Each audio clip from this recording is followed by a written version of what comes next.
పెన్షన్ల పేరుతో భారీ ప్రకటనలు చేయడం చూస్తుంటాం. రియాలిటీ ఏంటి, వాస్తవం ఏంటి? దేశంలో ఎక్కడా ఇవ్వని విధంగా పింఛన్లకు ఇస్తున్నాం.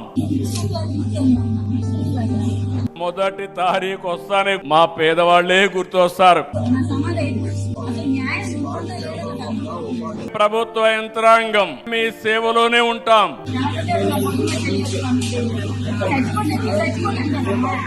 పెన్షన్ల విషయంలో కళ్ల ముందు కనిపిస్తున్న వాస్తవ కన్నీటి చిత్రం డీటెయిల్ గా చూద్దాం. పెన్షన్ల పేరుతో ఏపీలో భారీ ప్రకటనలు చేయడం చూస్తుంటాం. ఫస్ట్ తారీఖు వస్తోందంటే చాలు మొదటి తారీఖు వస్తానే మా పేదవాళ్లే గుర్తొస్తారు. ఇలా మాట్లాడడము, విభిన్నమైన కోణాల్లో ప్రొజెక్ట్ చేసుకునేందుకు పబ్లిసిటీ డిజైన్ కూడా ఇవాళ రేపట్లో చూస్తూ ఉన్నాం కదా. ఇదంతా పొలిటికల్ ప్రాపగాండా యాంగిల్. ఎందుకంటే మనం పెన్షన్లు మాత్రమే ఇవ్వగలుగుతున్నాం కాబట్టి 50 లక్షల మందో అంతకంటే ఎక్కువ పెన్షనర్లు ఉన్నారు కాబట్టి పబ్లిసిటీకి వాడుతూ ఉన్నాం. సరే, మరి రియాలిటీ ఏంటి, వాస్తవం ఏంటి? పెన్షన్ల విషయంలో జనం పల్స్ ఎలా ఉంది అంటే, విపక్షం చూడబోతేనేమో కోతలు పెట్టారు ఆల్రెడీ ఉన్న పెన్షన్లలోనే అని మాట్లాడుతూ ఉంటది, డేటా చూపిస్తూ ఉంటది. ఇంకో పక్కన కొత్త పెన్షన్లు రావట్లా అని జనం అల్లాడిపోవడం కనపడుతూ ఉంది కదా. మరి మనం చేస్తున్న ప్రచారాలకి, జనంలో ఉన్న సమస్యలకి, వాస్తవాలకి పొంతన కుదురుతోందా?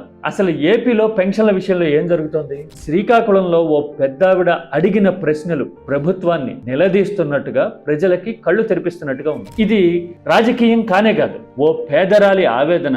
తలకు మించిన హామీలు ఇచ్చి అధికారంలోకి వస్తే గనక పేదలు ఎలా దెబ్బతింటారు అని మనకి కళ్ళ ముందు కనిపిస్తున్న వాస్తవ కన్నీటి చిత్రం, యథాభరిత వాస్తవం. ఇంతకీ పెన్షన్ల విషయంలో మనం ఏం ప్రచారాలు చేసుకుంటున్నామో, వాస్తవాలేంటో, శ్రీకాకుళంలో పెద్దావిడ అడిగిన ప్రశ్నలేంటో డీటెయిల్ గా చూద్దాం.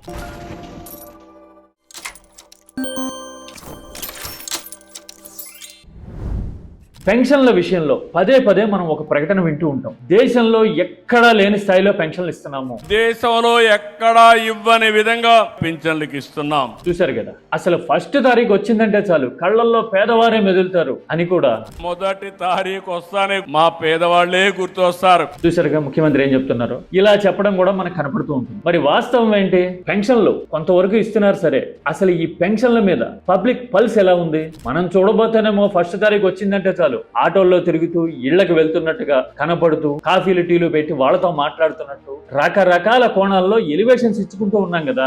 మరి మనం ఎలివేషన్లు ఇచ్చుకుంటున్నంత స్థాయిలో పెన్షన్ల విషయంలో జనంలో సంతృప్తి ఉందా? పెన్షన్లో అందరికీ అందే పరిస్థితి ఉందా? కేవలం ఇదంతా పబ్లిసిటీ స్టంటేనా అంటే మనకి 2 కోణాలు కనపడతాయి స్పెసిఫిక్ గా. ఒకటి, వైసీపీ పదే చేస్తున్న ఆరోపణ, మీడియాలో కనపడుతున్న ఆధారాలు. ఏమంటోంది వైసీపీ? పెన్షన్లు కొత్తగా ఇవ్వట్లా, ఉన్న పెన్షన్లలో కూడా కోత పెట్టారు, లక్షలాది మందిని గోడు పెట్టేస్తున్నారు, పెన్షన్లు ఇవ్వకుండా కన్నీటి పాలు చేస్తున్నారు వృద్ధుల జీవితాలని అని వైసీపీ ఆరోపిస్తుంది కదా. ఆరోపించడమే కాదు, లాజిక్ కూడా చెప్తోంది. ఇదిగో ఇక్కడ కనపడుతోంది చూడండి లాజిక్. బడ్జెట్ లో తగిన నిధులు కేటాయించలా. ఫిబ్రవరి గణాంకాల ప్రకారం ఏటా 31,584 కోట్లు కావాలట పెన్షన్లు ఇవ్వడానికి. కానీ బడ్జెట్ లో కేటాయించింది మాత్రం 27,719 కోట్లేట. అంటే ప్రస్తుతం ఉన్న పింఛన్లలో 8 లక్షల కోత పెడితే తప్ప ఈ నిధులను అడ్జస్ట్ చేయలేరు కాబట్టి కోత పడింది ఖచ్చితంగా అని వైసీపీ ఆరోపిస్తా ఉంది, మీడియా రాస్తా ఉంది. డేటా అంతా ప్రభుత్వం దగ్గరే ఉంటుంది. వాస్తవం కాకపోతే గనక లెక్కలు చూపిస్తూ ఇదిగో ఇంతమందికి ఇచ్చాం కోత పెట్టలా అని ప్రభుత్వం ఖండించి ఉండాలి ఇప్పటికే. అలా ఖండించలేదు అంటే ఈ కోత వాదనలో వాస్తవం ఉంది అని అనుకోవాల్సిందే, అంతే కదా. పైగా కొత్త పెన్షన్లు రావట్లా. ఎక్కడ జనంలో ఏ స్థాయిలో గగ్గోలుందో శ్రీకాకుళంలో ఓ పెద్దావిడ మాటలు చూస్తే, ఆమె కన్నీటి కథ వింటే మనకి అర్థమైపోతుంది. ముందు ఆ వీడియో చూడండి.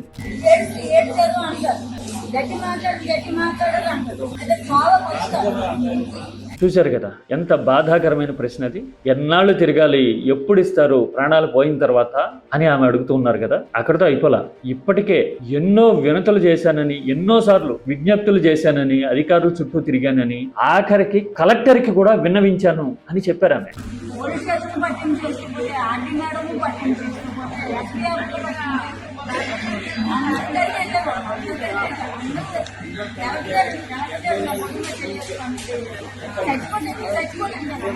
చూశారు కదా, కలెక్టర్కి చెప్పాను, ఆ విషయం పేపర్లో కూడా వచ్చింది. కలెక్టర్ భుజం మీద చెయ్యేసి భరోసా అయితే ఇచ్చారు కానీ పెన్షన్ ఇవ్వాలా అని అంటూ ఉన్నారు. చూసారా? అంటే కలెక్టర్ ఒక జిల్లాకి అధికారి, ఆయన కనుసన్నల్లోనే అన్ని జరుగుతాయి కదా. మరి కలెక్టర్లు కూడా పెన్షన్లు ఇవ్వలేకపోతున్నారు అంటే కారణం ఏంటి? Political decision. Logic is very simple. కొత్తగా పెన్షన్లు ఇవ్వకూడదు ఇప్పుడు అనేది ఒక పాలసీగా తీసేసుకున్నారు. ఎన్నికల ముందు ఏడాది ముందో ఎప్పుడో కొత్త పెన్షన్లు ఇచ్చి మురిపించాలి అందరినీ అనేది విధానం. అంటే ఈ 4 ఏళ్ల పాటు ఇలా ఘోష పడుతూ ఉండాలి. 4 ఏళ్ల పాటు అంటే ఎంతటి అవస్థ, పేదలకి అర్హత ఉన్నా గానీ పెన్షన్ రాకపోతే ఎంత నష్టపోతున్నట్టు. కానీ ఎన్నికల ముందు పెన్షన్లు ఇచ్చి కొత్తగా ఇంతమందికి ఇచ్చాం అని పబ్లిసిటీ చేసుకుని పబ్బం గడుపుకోవచ్చు అనే ఆలోచన. ఖచ్చితంగా ఇందులో రెండో మాటకి తావే లేదు. ఎందుకని ఇలాంటి పరిస్థితి వచ్చింది? మొదట్లో నేను ఒక మాట చెప్పా కదా, తలకు మించిన హామీలు ఇచ్చి ప్రచారాలు చేసి జనాన్ని మభ్యపెట్టి అధికారంలోకి వస్తే అనే మాట వాడే కదా. అలా ఎందుకన్నా? పెన్షన్ ని అమాంతం 4,000కి పెంచుతాము అని మనం హామీలు ఇచ్చాము. 50 ఏళ్లు నిండగానే పెన్షన్లు ఇస్తాము అని కూడా చెప్పాం కదా. 50 సంవత్సరాలకే పింఛన్ ఇచ్చే విధానం. సరే, 50 ఏళ్లు నిండగానే పెన్షన్లు ఇవ్వట్లా, అది వేరే విషయం. ఆ విషయానికి కాసేపు పక్కన ఉంచండి. పెన్షన్లు 4,000కి పెంచుతాము అని చేసిన ప్రచారం సగటు పేదల్ని ఎలా దెబ్బకొట్టిందో తెలుసా? 1000 రూపాయలు అమాంతం పెంచుతాము అని రాజకీయ అడ్వాంటేజ్ తీసుకున్నాం, పబ్లిసిటీ చేసుకున్నాం, పెంచాము. పెంచడం వల్ల ఖర్చు పెరిగిపోయింది ప్రభుత్వానికి అని కొత్త పెన్షన్లు ఇవ్వట్లా. ఇది అసలు కారణం. ఒకవేళ అంతకు ముందు ఉన్నట్టుగా 3,000 పెన్షన్లే వచ్చి ఇచ్చి ఉంటే గనక ఇంకా ఎక్కువ మందికి ఇవ్వడానికి అవకాశం ఉండేదేమో. ఎందుకంటే ఖర్చు ఈ స్థాయిలో పెరిగేది కాదు కదా. అంటే 3,000 చొప్పున ఎక్కువ మందికి, అర్హులైన అందరికీ ఇవ్వడం ముఖ్యమా? ఇస్తే బాగుంటుందా?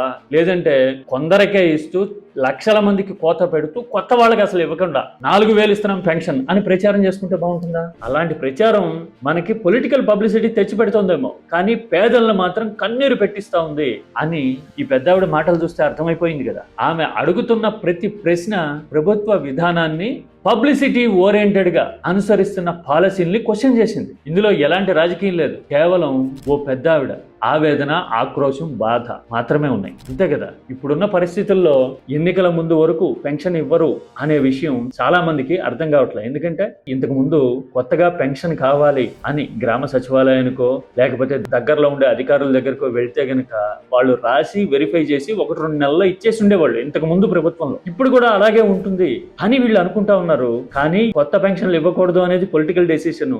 ఎన్నికల ముందు కొత్తగా పెన్షన్లు రాసి ఇదిగో ఇంతమందికి కొత్తగా పెన్షన్లు ఇచ్చాము, అసలు ఇది ఎక్కడా లేదు, అసలు నవశకం ఇది సంక్షేమంలో అని ప్రచారం ఊదరగొడతారు చూడండి కావాలండి. అందుకోసం ఇప్పుడు కోత పెట్టారు.